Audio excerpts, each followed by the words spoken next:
about tier 2 and challengers and the challengers level as someone who has competed and went through, I would say, the difficult part of the challenger scene, from the bottom, free agent team, all of that jazz. What do you think is the biggest issues that surrounded tier 2 NA challengers for this year? Um, Nepotism is the biggest thing. I think the biggest problem with challengers, like, what do you mean by problem? Do you mean like why? I think the talent is all there. Okay, I'll like try to answer your question. I think the talent is all in challengers. Like NA has so much talent. The problem with like the biggest problem, at least like being a player in NA tier 2, is like a lot of people go off of reputation a lot. Like Mm. people don't actually like give people chances, and they don't give um people like they don't overlook like if someone calls me a fucking idiot, like, hey, this guy's fucking stupid, he used to do this and ranked, like, about he fucking he typed this to me or something, like they're just not gonna trial me. Like Mhm. that's like a huge problem, especially if you're like actually the next up and comer, like with 400 followers on Twitter and no one really knows who you are, but you're just insane. And but you'll never get a chance because you overpeaked this guy in ranked and he called you stupid fuck and you shot his body. Then done. You do that, you're done. Too much of that in politics in tier 2. And it's a big reason why I wanted to get out. And like why I was okay with going APAC, because it's just too much drama, man. NA is like everyone is so good, but people just like live off of that like reputation, just putting other people down. I feel like, but at the end of the day, like we're all fighting for the same thing, But Would you say that that sort of sentiment has always been within the NA Valorant Pro Valorant scene, like tier oh two yeah, wise? Because like at the early stages of the game, you had the ex CS:GO players coming in, and also all the other esports title come in, build a career there, and then they would be like the first people that would be considered for it's always. a pro I think org team. Yeah. I think it's because in NA, most teams are operated by the players, and the players have a lot more say. But something I've noticed in APAC is, in APAC they have management has more say in terms of like who they want to trial and who they want to give opportunities to. It's not really up to the players so much in this region, I believe.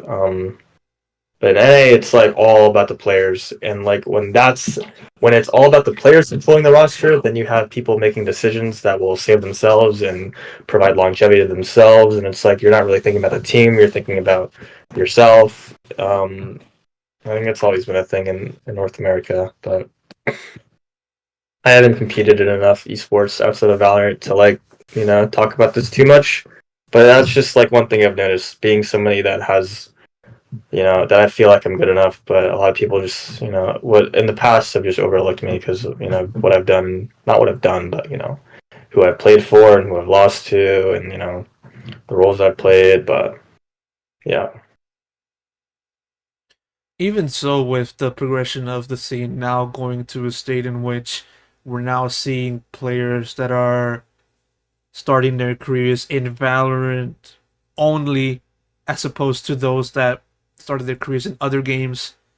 Do you do you sense that there has been a little change within this whole sort of nepotistic department Yeah, that I you've been think, describing? yeah, so I think now it's better for sure. Like, people are getting more opportunities. Like, especially like look at a player like Jakey who came out of collegiate, did well, and then you have Demon One who like was just a ranked demon. I get it, but ranked demon, and then like now he's world champion. I think now it's probably a little better, but it definitely is still there.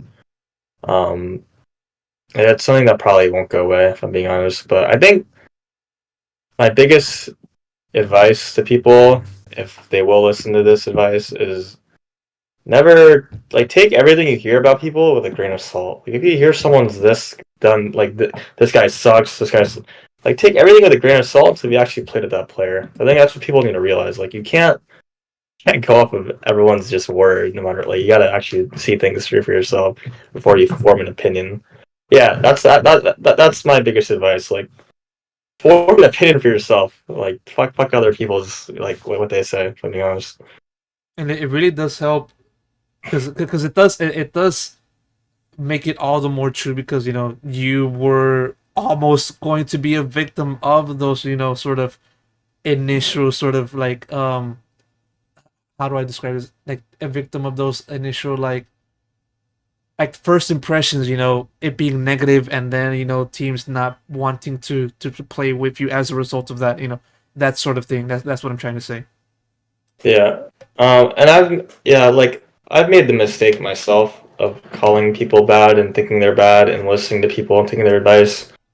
But after like at this point in my time, I like have learned, yeah, fuck what other people think. Like when I played with like when I played with Weeded, for example, I heard so many bad things about Weeded. But like, dude, he's so good. Like this guy's so good, man. Like, oh my god, this guy should literally be in tier 1. I Mm-hmm. think he 100% deserves it. He hasn't even had any trials, which I think is absurd. Like he had a killer year in challengers, and not one team would trial him because of his reputation. And that just makes me so sad, man. But like, yeah, I think people really do need to start just like because people can get better too. Like give it like man, a year ago I was so bad.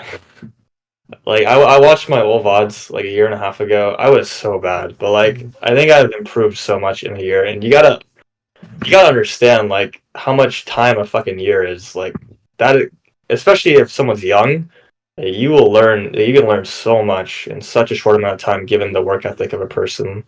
Like I don't even think like what do you call it? My work ethic was like that exceptionally high, but like just the people that I played with, and like what I've learned in just like a full year. Like, dude, there's people like, for example, I'm ranting because of we did. Like, this guy had a bad rep 2 years ago, but now it's Yeah. 2 years later and he still has a bad rep. It's like, bro, what the hell? I But mean, yeah, some people. I mean, some people can't escape their past. I guess something like that or something. Or, yeah.